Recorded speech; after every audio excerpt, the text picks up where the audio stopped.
Welcome to the 290 Mo podcast. I appreciate your time. If you could introduce yourself to my viewers and listeners. My name's Ken Good. I am an attorney in Texas. I'm also a member of the board of directors for the Professional Bondsmen of Texas. But I guess most importantly, I'm married and have a beautiful wife and two daughters. And my oldest is out of college, and my youngest is just finished her freshman year in college. Okay, that's dope, man. Well, I definitely appreciate your time, man. As you probably know, with the profession that you in, time is kind of like one of the most valuable things that we have. With that being said, real quick, what made you want to get into the profession that you're in today? Oh, okay. This is going to make me look really old, and I shouldn't admit it, but my mom and I would stay up late at night watching Perry Mason. In our area, they would have the news from 10 to 10:30, from 10:30 to 10:35, they would have Sports Extra.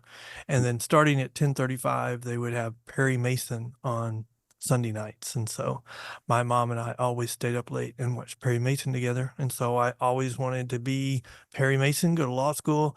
And I also always wanted to have a Perry Mason moment. And I was lucky enough that I actually have had a Perry Mason moment, but it doesn't happen every case. It happens probably once in a lifetime. hmm And for the people who may be listening and watching, who don't exactly know what you mean by a Perry Mason moment, what exactly is that?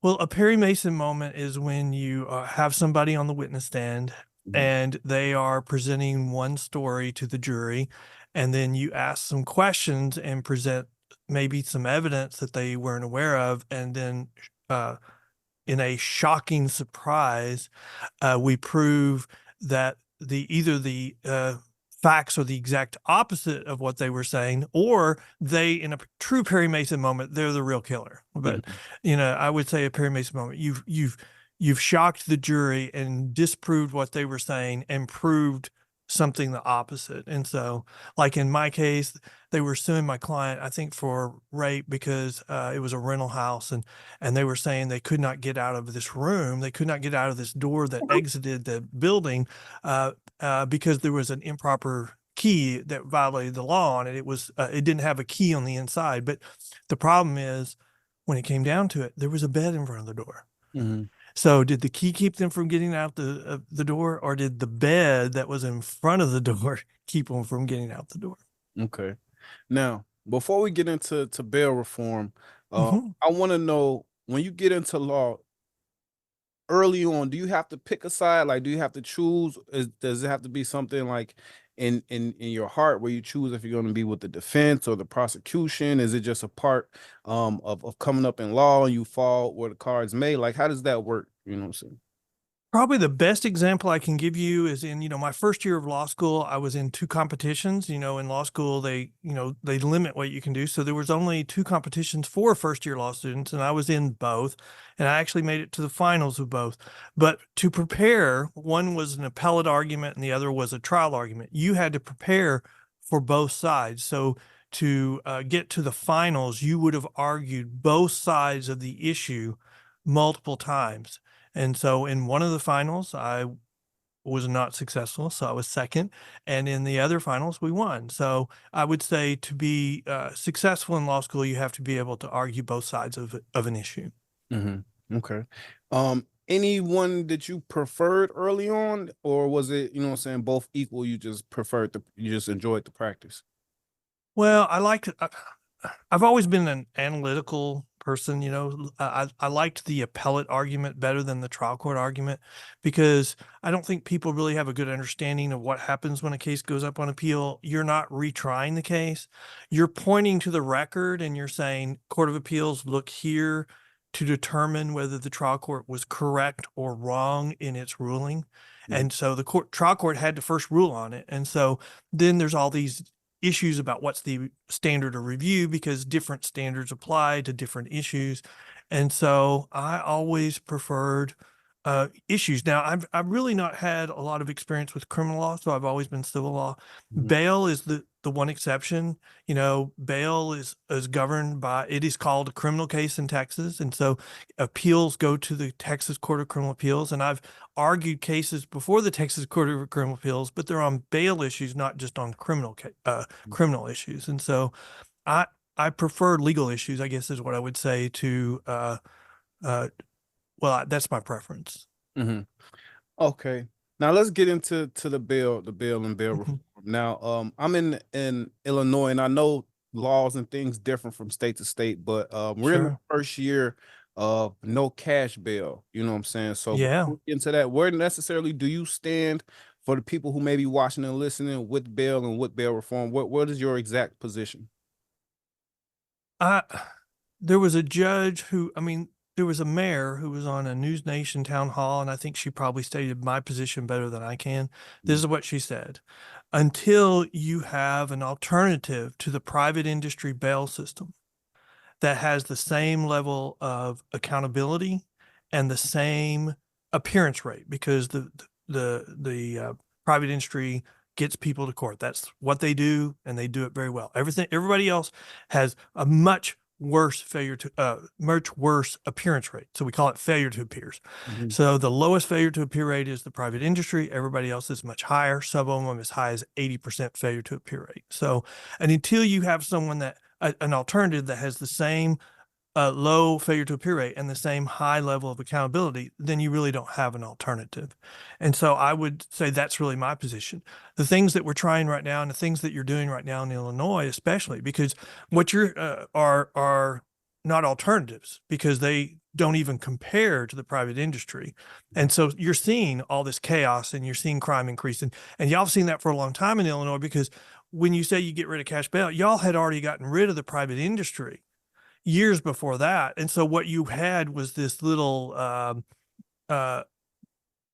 hybrid system where you're using cash bonds where people were paying it to the court, and they were saying, oh, well, we're taking the middleman out. No, you're taking everybody out. The failures to appear went high, and they were relying upon their failures to appear to fund their court operations. So now when they got rid of the cash bonds, they didn't replace that money with the courts for their operations. And so you're seeing even further chaos.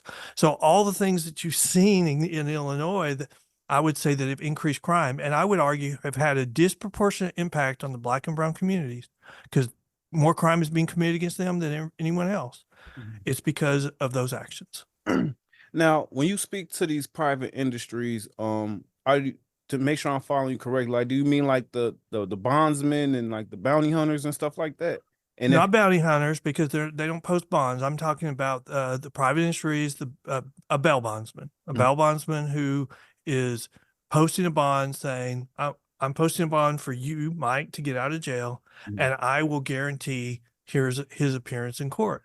What's happening right now is they're being released on their promise. Okay. Mhm. And if they don't come, they just broke their promise. Nobody's having a penalty for it. If I promised that you would go to court, and if I post a $5,000 bond, if you don't go to court, then I may have to pay $5,000 to the court Mhm. or to the county. And so that's the big difference. We've gotten rid of all accountability, and you can see what's happening in Illinois as a result. They're having to discount crime. They're discounting punishment, giving lower sentences, because they're having so many cases filed, their backlogs are so high, nobody's coming to court. Mhm. And they're trying to keep their criminal justice system from collapsing, not from making it better. Mhm. What would you say to the people who feel like before in Illinois and as an example that even over states that still have cash bail, Mhm. some people say that it's a cop out if you have money. You know what I'm saying? You can do whatever you want, and as long as you have money, you can bail out. What do you say to people who raise those issues?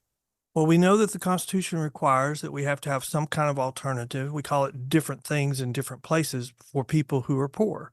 And so we have alternatives for them already. That doesn't require getting rid of the entire system.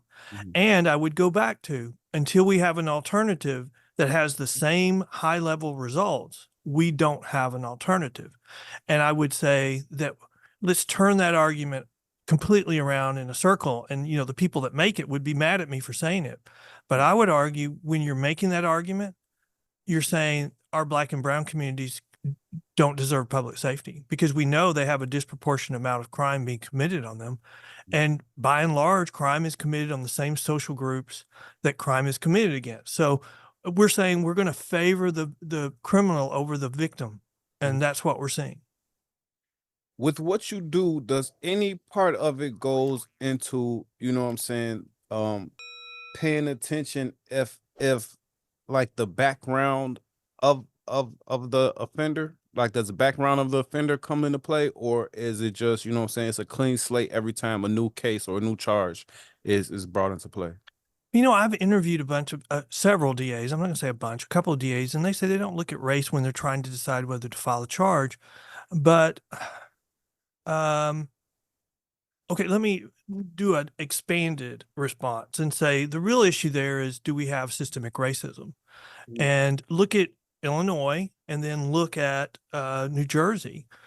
Both of those have had substantial reforms, and I promise you the reformers were saying we're doing it because there's systemic racism. We've got to address it. Well, all these years later, you go and look at the makeup of the jails, it's the exact same. It's just now they're more dangerous people. Mhm. So if the makeup of the jail today is the same as before these reforms were enacted, it means one of two things. Either one, the reforms are not working, or two, more likely, they were wrong in the first place. And the makeup of the jail is not as a result of systemic racism, but because we have a disproportionate amount of crime being committed on our Black and brown communities. And that's the reason why it's important to know whether we do or we don't have systemic racism. Because if we're making these changes because of that and we don't have a problem, who's the people being hurt the most? Mhm. The same communities they say they're trying to help. Mhm. Facts. That's true, and I'm pretty sure that, you know, it's 2024. We all know systemic racism is a part of the judicial system in a lot of places in America. I don't know if I agree with that. And I mean, especially in Illinois. You think about in Illinois in the inner one of the cities, most the officer segregated arresting is places you Black, go the in America. judge is Black, the prosecutor's Black, the defendant's Black. How is that systemic racism? I'll give you the prosecutor and the judge and all that, but in the urban community, there it's all white people, man. It's all white guys, and I don't have a problem with that. I don't have a problem with that. But to say that you can't tell the difference between policing and communities in Chicago alone is that's very inaccurate. You know what I'm saying? I don't know if I've said I can't tell a difference, but I would say whatever we're doing right now has made the system worse Oh yeah, in for sure, Illinois. for sure. Fact. And so what is it that's going on? I mean, what you're saying is not being addressed. It's Mhm. actually gotten a lot worse. There's Fact. more crime. But the changes that have been made that we're talking about have all been made there in the name of what you're talking about. Mhm. And so and you think about it, we are not allowed to talk about, oh, these have all been a failure, so we're going to change what we're doing. Right. Oh, we're going to change to something else. No, we're not allowed to talk about that. In fact, if we do, you're called a racist. Mhm. Even though you're calling it like it is. Crime's increasing. What you're trying to do is not working. And so how can you say, well, we have issues with systemic racism? Well, whatever you're trying to do to address it's not working. Mhm.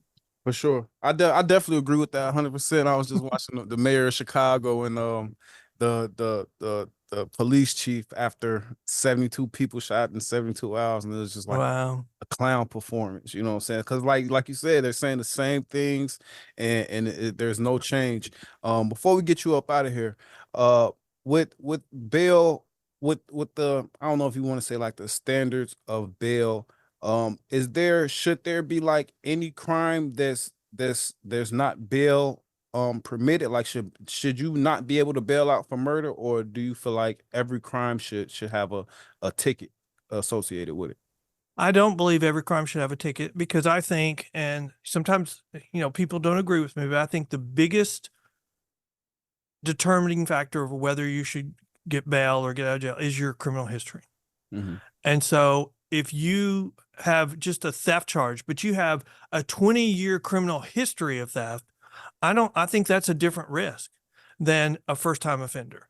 But I do think that there are charges where the court should have the discretion to deny bail. Like in Texas, the Texas Constitution said everybody has a right to bail except for certain offenses listed in the Constitution. So capital murder is one of those, that the court has the discretion to deny bail and hold you until trial. So I do believe I do believe that the court should have the discretion to deny bail for certain offenses and for certain criminal histories. Mhm. The problem that we get is sometimes in the name of reform, we're going to say, you're just going to get a ticket for this offense. Well, when we do that, we tie the hands of the judges so they can never do anything. And that's when organized crime steps in because they're like, hey, we can make a lot of money on just committing this one offense. Look in California where they decriminalized in our urban areas theft under $950. We've got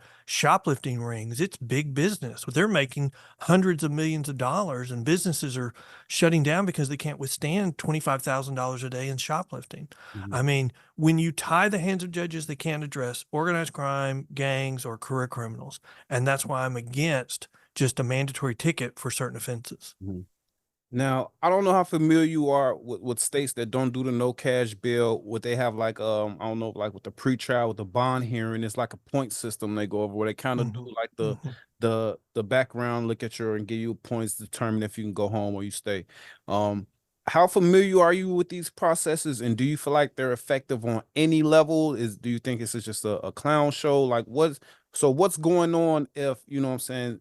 If you know what I'm saying, with these processes, if they I, feel like I they're don't I effective. don't support those. I think what those are intended to do is push people to simple release. We call simple release different things in different states. Illinois right now is almost everything is simple release. You just get released on your own promise. In New York, we call it released on no bail. And then California, we call it released on zero bail. So it's all of them are just you're released on your own promise. Texas, we call it released on a personal bond. There'd Kinda still high be an bond, amount high tied to bond, it. Illinois. Huh? High What? bond. High bond? Yeah, that's what we call in Illinois. Oh, but you're still released on Yeah. just your promise. Mhm. And if you don't come to court, then that's just you violated your promise and your promise only. I think all of those things that you just mentioned, where this point system, it's to try to push judges to release more people and to release them more on simple release. So I don't support those because I think that the push for there's more reasons than just there's a lot of reasons why people shouldn't be released on simple release unless there's no other option. And the number one reason is the failure to appear rate. In California, all misdemeanor courts, according to the Yolo County DA, has an 80% failure to appear rate. And in Harris County, which is trying a similar system for misdemeanors, has an 80% failure to appear rate. Well, if people don't come to court 80% of the time, and Harris County, that's the number comes from harriscountycourtwatch.com. And so if you don't have people showing up 80% of the time, all they can do is dismiss the case eventually to keep the system from collapsing. So when you're doing that point system and you're pushing more people to simple release, that's just creating a bigger problem. The more people you have on simple release, the higher your failure to appear rate, the more chaos you have. You can't hold people accountable because your jails become more and more full of really dangerous people. And so it just creates more problems, and it's not worth it. Mhm. Um, talk to me about some policy recommendations to balance public safety with justice reform. Well, I think the number one thing that policymakers should require is that judges review criminal histories before they set bail or whether before they release somebody simply. Uh, because those I mean, criminal history is the greatest barometer of whether people will commit crime again. And it's kind of interesting, there's a study out of New Jersey where they're saying this study does not show that bail reform decreased crime, but it doesn't show that it increased crime. So it had no impact whatsoever. But then they make this argument, well, there's all these criticisms of risk assessments because they have racial biases. And that's one of the reasons why I don't like them. But they take into consideration, I mean, they think they're harsher on our minority communities because it looks at your criminal history. I don't look at criminal history as a racial thing. If you've got a long criminal history, that should be considered in whether you'll have pretrial release or whether you'll have simple release or a bail bond.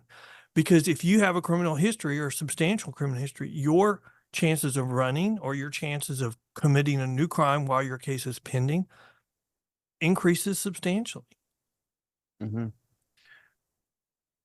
outside of race, outside of the systemic racism, black, brown, white, green, whatever, outside of just black and white, clear as day, up, down, left, right, is the justice system fair? Um, I think we can always improve the criminal justice system, but I think our criminal justice system is the fairest criminal justice system in the world compared to any other system. So we should always look to ways to improve it. We always have things that we don't agree with juries, but by and large, I think we get it right. Uh, and I think what we have to understand, what we're not doing, the biggest problem we have right now is when the jury comes back and they issue a verdict, someone attacks it. And it's always because of some reason, whether it's racism or some reason, we just don't disagree. We don't agree with it. So we're always undermining the criminal justice system. That's probably our biggest problem. Whenever a jury comes back, we should always be circling the wagons around the system. The Mhm. system has spoken.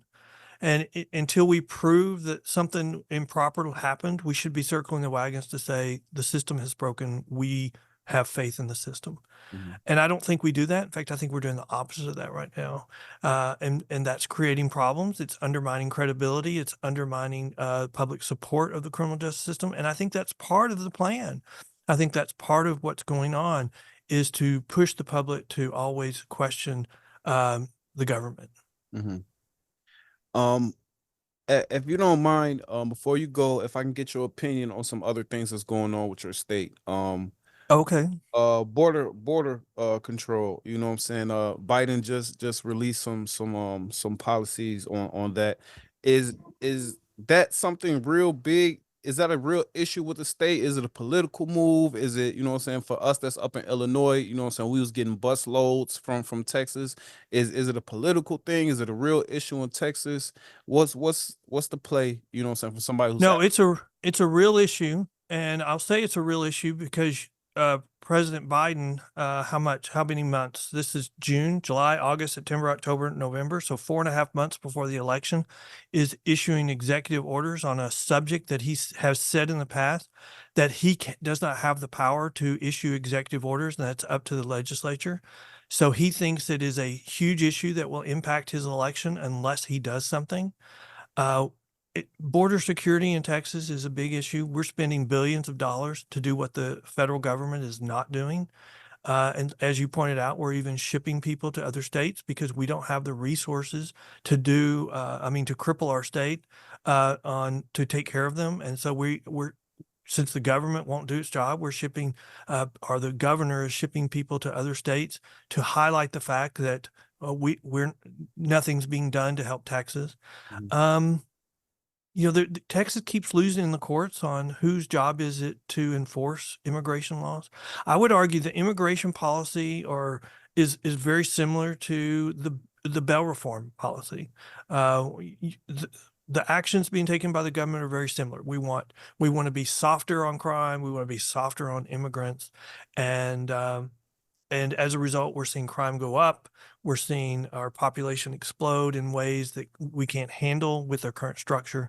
And so you're seeing the public respond to that. And I don't think, one of the things we're hearing in the criminal justice world is, well, crime is really not up. It's just the perception that crime is up, and crime's really not up. And so believe us. Same thing with immigration. I mean, immigration is not a problem. It's just a right-wing talking point. Those two issues are very similar. And I think those arguments by one side have worked in the past. I don't think they'll work this time, and that's the reason why you're seeing the president issue executive orders, which he claimed 4 months before the election, which he claimed he did not have the power to do 6 months, a year ago. Mhm. Yeah, for sure. So before you go, man, if you could just explain where the passion comes for what you do today. A little bit earlier, I asked you why you got into law altogether. Today, what you stand for, is a big topic, a real deal, real big deal in the country. What makes you want to stand next to this cause and fight for it? I think part of it is I have an appellate mindset from looking at issues, but I got a call from a friend saying, "Hey, there's a hearing in this case called O'Donnell versus Harris County, which was one of the early cases, Mhm. and they're having a hearing today. Would you go down and just listen to the argument?" And I went, and I was shocked. I thought the judge was wrong in her analysis. I thought she was going down the wrong road, and I thought that we were going to have a debacle. And so I came out of the hearing, and I was calling my friends, and I was calling clients to say, "This is terrible, and we've got to get involved in this." And I think over time I've been proven right because she issued rulings. It has had a huge impact on this debate nationwide. Her case was cited by many judges, but the problem is it's now been reversed 7 or 8 times or even more than that.